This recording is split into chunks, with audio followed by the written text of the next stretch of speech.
To enable a Google Assistant in OnePlus 15, first of all, we'll need to launch our settings. Next step is to scroll down, and here we need to find Apps.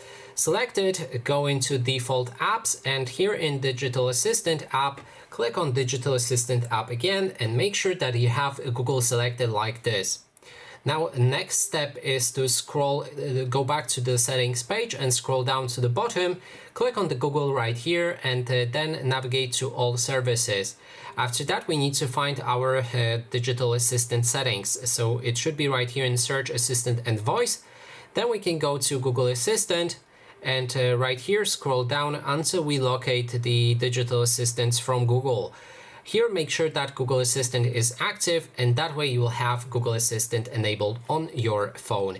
And that is basically everything. Thanks so much for watching, and if you like this video, please consider subscribing.